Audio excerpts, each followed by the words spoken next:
किस्मत देखिए, स्कूल का पहला दिन और सीधा प्रिंसिपल के केबिन में पेशी।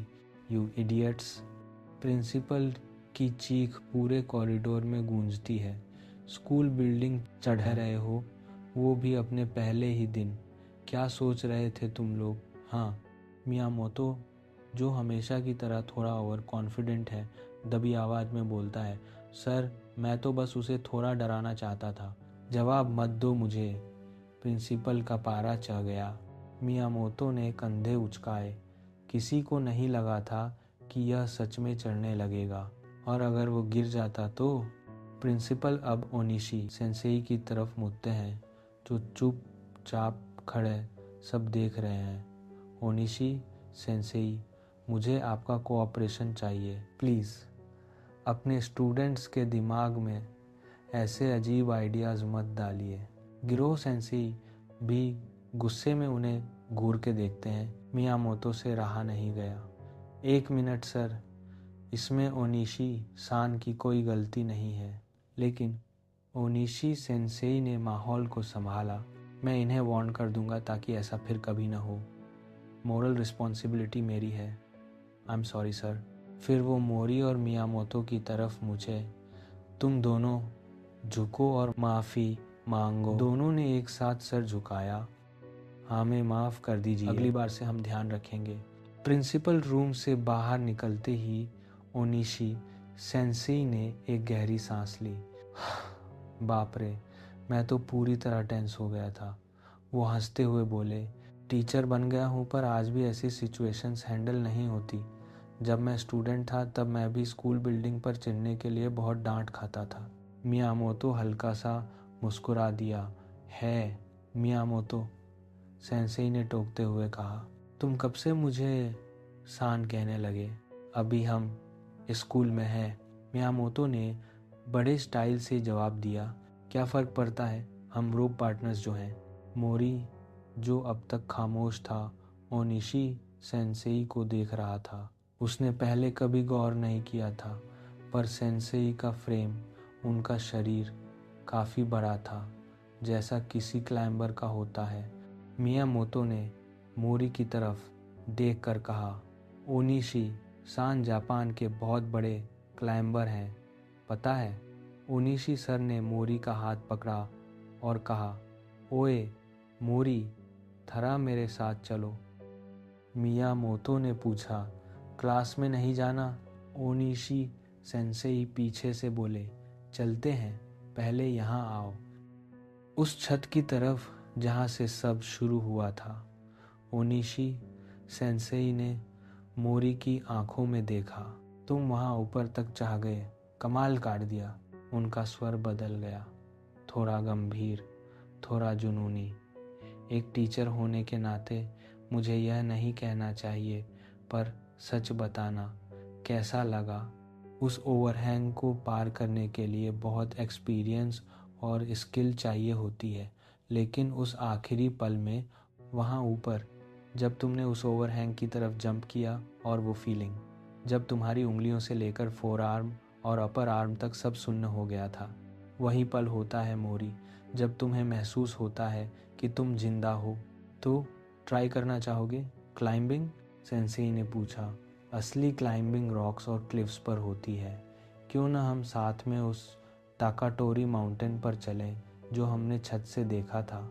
लेकिन याद रखना, रॉक्स पर चढ़ने के लिए तुम्हें अपने शरीर से रोप बांधनी होगी, क्योंकि तुम अकेले क्लाइंब नहीं कर सकते।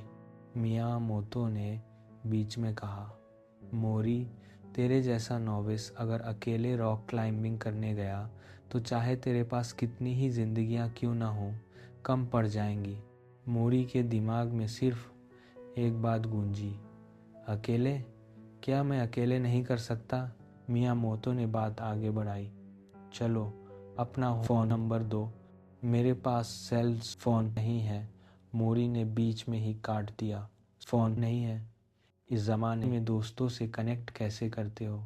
मोरी की आवाज़ बर्फ़ जैसी ठंडी थी।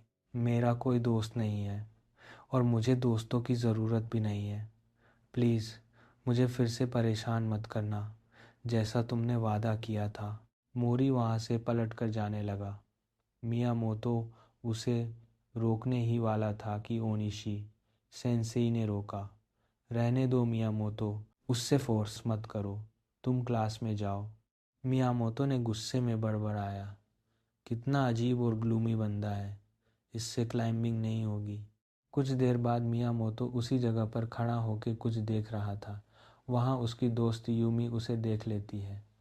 मियामोतो, अगर तुम फिर से वहाँ चढ़े तो स्कूल से निकाल दिए जाओगे, प्लीज़ रुक जाओ। डैम इट, मियामोतो ने जोर से कहा।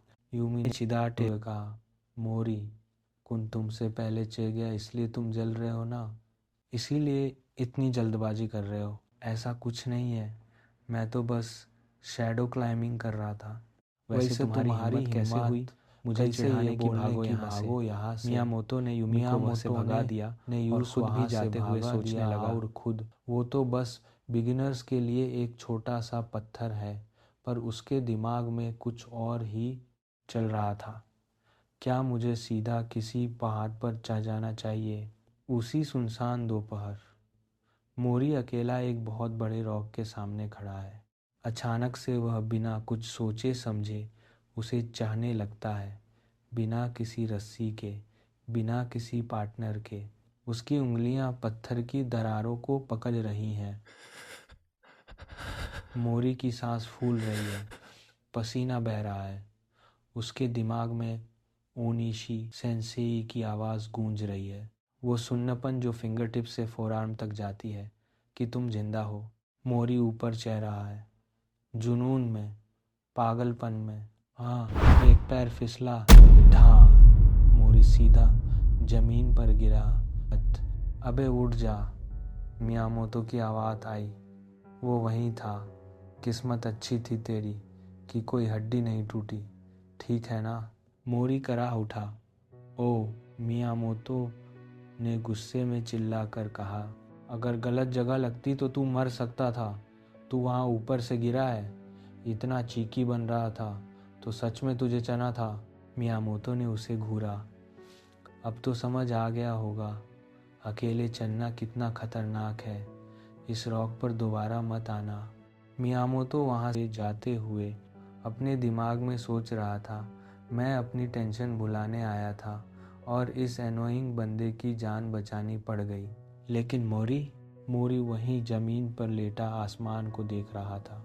उसके दिमाग में एक ही ख्याल था, तो जब तक मैं गिरता नहीं हूँ तब तक सब ठीक है ना? मैं इसे अकेले ही चाह कर दिखाऊंगा। अगर आपको एक्सप्लेनेशंस पसंद आया तो लाइक, कमेंट और सब्सक्राइब करिएगा और आगे के चैप्टर्स के लिए जुड़े रहे सौम्यो सेनकई के साथ। धन्यवाद।